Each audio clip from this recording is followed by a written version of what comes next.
సురేష్ గారు smart kitchen తీసుకొచ్చి ప్రభుత్వ బడుల్లో ఉన్న విద్యార్థులకు శుచికరమైన భోజనాలు పెడితే జగన్మోహన్ రెడ్డికి వచ్చిన బాధ ఏంటో మాకు అర్థం కావట్లా. ఏదైతే కుక్కం హెల్పర్లు ఉన్నారో ప్రభుత్వ పాఠశాలల్లో మధ్యాహ్న భోజన పథకంలో వండి పెట్టడానికి వాళ్ళని కదిలించకుండా వాళ్ళతో పాటు అత్యధిక సంఖ్యలో వేల మందికి ఉపాధి కల్పించేదానికి కూటమి ప్రభుత్వం ముందుకొచ్చి నారా లోకేష్ గారు పనిచేస్తుంటే వీళ్ళకి వచ్చిన దుర్దేంటో బాధ ఏంటో అర్థం కావట్లా. వైఎస్ఆర్ కడప జిల్లాలో 5 పైలట్ ప్రాజెక్టులుగా తీసుకున్నారు. ఆ 5 స్మార్ట్ కిచెన్ల పైలట్ ప్రాజెక్టులు ఏవైతే ఉన్నాయో వాటి పరిధిలో 233 మంది కుక్కం హెల్పర్లు ఉన్నారు. వాళ్ళు యథావిధిగా విధులు నిర్వహిస్తా ఉన్నారు. అదేవిధంగా ఇంకొక 33 స్మార్ట్ కిచెన్స్ ని ఆ జిల్లాలో ఏర్పాటు చేయబోతా ఉంది కూటమి ప్రభుత్వం. నారా లోకేష్ గారు క్లియర్ గా చెప్పడం జరుగుతా ఉంది, ఎటువంటి ఇబ్బందికరమైన పరిస్థితులు కూటమి ప్రభుత్వం తీసుకురాదు. ఎవరైతే కుక్కం హెల్పర్లు ఉన్నారో వాళ్ళని కదిలించే పరిస్థితి కూటమి ప్రభుత్వం చెయ్యదు. వాళ్లతో పాటు అదనంగా డ్రైవర్లు గాను, హెడ్ కుక్ గాను, అసిస్టెంట్ కుక్కులు గాను, సూపర్వైజర్లు గాను వేల సంఖ్యలో ఉపాధి కల్పించబోతా ఉంది కూటమి ప్రభుత్వం. అదేవిధంగా వైఎస్ఆర్ కడప జిల్లాలో 3450 మంది కుక్కం హెల్పర్లు ఉన్నారు. వాళ్ళకి ఏప్రిల్ వరకు జీతాలు అందివ్వడం జరిగింది. మేలో సెలవులు ఉంటాయి కాబట్టి ఇవ్వాల్సిన అవసరం లేదు. జూన్ నెల అయిపోయింది, ఇప్పుడు జీతాలు అందిస్తారు. మరి ఇంకా బకాయిలు ఎక్కడ ఉన్నాయో వీళ్ళే చెప్పాలి. ఇక ఆయన చెబుతా ఉన్నాడు ఫీజు రియంబర్స్మెంట్ బకాయిలని మాట్లాడుతా ఉన్నాడు మొహిద్దీన్ గారు. ఈసారి ఒక డిబేట్ పెట్టండి సురేష్ గారు. నాడు నేడు స్కూల్స్, జగన్మోహన్ రెడ్డి పరిపాలన, విద్యా వ్యవస్థ మీద వీళ్ళు మోపిన ఉక్కుపాదం, ఎన్ని వేల కోట్ల రూపాయలు వైఎస్ఆర్సీపీ ప్రభుత్వం దిగిపోయేసరికి ఈ రాష్ట్రంలో ఉన్న విద్యార్థులకు ఫీజు రియంబర్స్మెంట్ బకాయిలు ఉన్నాయి. కూటమి ప్రభుత్వం వచ్చిన తర్వాత ఎన్ని వేల కోట్ల రూపాయలు రిలీజ్ చేసింది. మీరు ఇంకో డిబేట్ పెట్టండి, సాక్ష్యాధారాలు నెంబర్స్ తో సహా నేను వస్తాను. అదే విధంగా వీళ్ళు మాట్లాడుతా ఉన్నారు స్కూల్స్ గురించి, ఉపాధ్యాయుల గురించి, ఇంగ్లీష్ మీడియం గురించి. ఆ రోజు తెలుగుదేశం ప్రభుత్వం ఇంగ్లీష్ మీడియం వద్దనలేదు. విద్యార్థులకు హక్కు కల్పించండి, ఇంగ్లీష్ మీడియం చదువుకోవాలా, తెలుగు మీడియం చదువుకోవాలని. అదే విధంగా కొన్ని వందల ఎయిడెడ్ స్కూల్ ని మూసివేసి ఇతర స్కూల్స్ లో మెర్జి చేసిన గనుడు జగన్మోహన్ రెడ్డి. ఈ రాష్ట్రంలో నాడు నేడు పేరుతో ఎన్ని వేల కోట్ల రూపాయలు దోచేశాడో జగన్మోహన్ రెడ్డి లెక్కలతో సహా మేము నిరూపిస్తాం. ఈ జగన్మోహన్ రెడ్డి కానీ వైసీపీ నాయకులు కానీ ఫేక్ ప్రచారం ఇది కొత్త ఏం కాదు సురేష్ గారు. వీళ్ళ బతుకంతా ఫేక్ ప్రచారమే.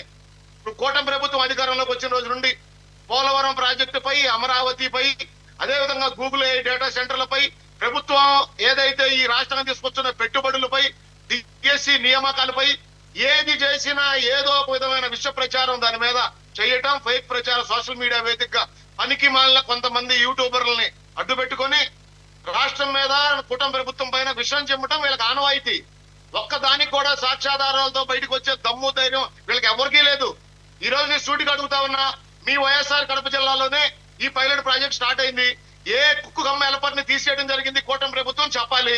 అదే విధంగా నారా లోకేష్ గారు ఐటీ మరియు విద్యాశాఖ మంత్రిగా ఆయన బాధ్యతలు తీసుకున్న తర్వాత గత 5 సంవత్సరాలు వైసీపీ ప్రభుత్వ హయాంలో ఏదైతే ప్రభుత్వ బడుల నుండి విద్యార్థులు మీ టార్చర్ తట్టుకోలేక అక్కడున్న వసతుల వల్ల పారిపోయారో వాళ్ళందరినీ ప్రభుత్వ టీచర్స్ చేత ఈ రోజు కూటమి ప్రభుత్వం ఈ విధంగా వసతులు కల్పిస్తా ఉంది.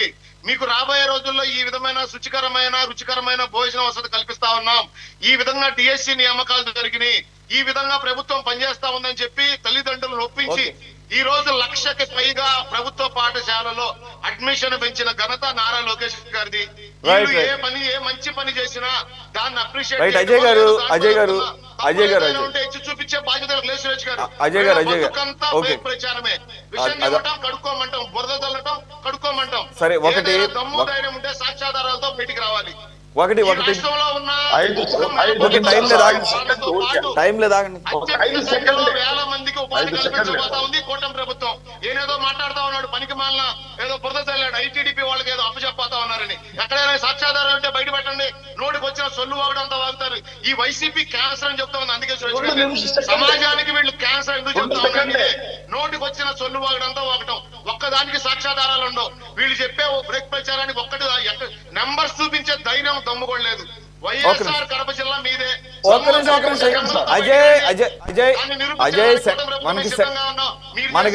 మనకి రెండో టాపిక్ ఎక్కువ సమయం ఉండదు. మీరు ఫస్ట్ టాపిక్ కి కావాల్సినంత టైం నేను ఇవ్వలేను. చెప్పండి, మీ దగ్గర ఉన్నాయి ఆధారాలు ఉన్నాయా? మొయినుద్దీన్ గారు అబద్ధాలు చెప్పడంలో నేను చంద్రబాబు నాయుడు టీడీపీ వాళ్ళు చంద్రబాబు నాయుడు దిగిపోయేసరికి ఆ మౌని గారు పనికి మనుషులు ఆగండి ఆగండి అజయ్ ఆగండి అజయ్ ఆగండి ఆయన ఆధారాలు ఇదండి ఫీజు రియంబర్స్మెంట్ రికార్డు చెప్తున్నాను 17,785 కోట్ల రూపాయలు ఏదైతే టీడీపీ వేల కోట్ల రూపాయలు ఫీజు రియంబర్స్మెంట్ బాకీలు పెట్టి పారిపోయారో విద్యార్థుల జీవితాలతో మీరు ఆడుకున్నారో నేను లెక్కలతో సహా నిరూపిస్తా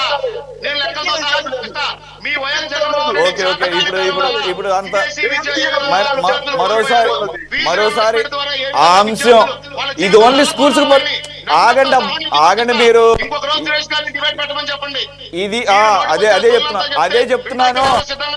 అదే చెప్తున్నాను ఇది పిల్లలకి సంబంధించింది స్కూల్స్ కి పరిమితం అవుదో మీరు అన్నిటిని కలగాపులగం చేస్తారంటే కుదరదు ఫీజు రీఎంబర్స్మెంట్ కానీ లేదంటే గనక అమ్మఒడి ఈ నెల 15 ఆగండి ఒక్క నిమిషం ఆగండి రైట్ నా టైం లేదు ఆగండి సార్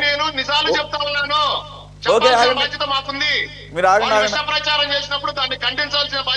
అందుకే అవును కరెక్టే నేనేమనుకున్నానంటే ఆయన మళ్ళీ మాట్లాడతానంటే మరి ఐటీడీపీకి ఇవ్వడానికి ఏమైనా ఆధారాలు ఏమైనా ఉన్నాయి చెప్తారేమో అనుకుంటే ఆయన ఏమో కాలేజీలు రీఎంబర్స్మెంట్ అన్నాడు ఓకే మంచిదే ఆ టాపిక్ పెట్టుకున్నప్పుడు అది మాట్లాడదాము కూలంకషంగా చర్చిద్దాము ఇకపోతే అమ్మఒడి అనేది ఈ నెల 15వ తారీఖు నుంచి అమలు చేస్తామని ఈరోజే లోకేష్ గారు మాట్లాడటం నేను చూశాను అలాగే ఫీజు రీఎంబర్స్మెంట్ కూడా కొంత నిధులు విడుదల చేశారని విన్నాను కానీ అవన్నీ కూడా సరిపోతాయా సరిపోవనే దాని మీద పూర్తిగా తర్వాత ఎప్పుడన్నా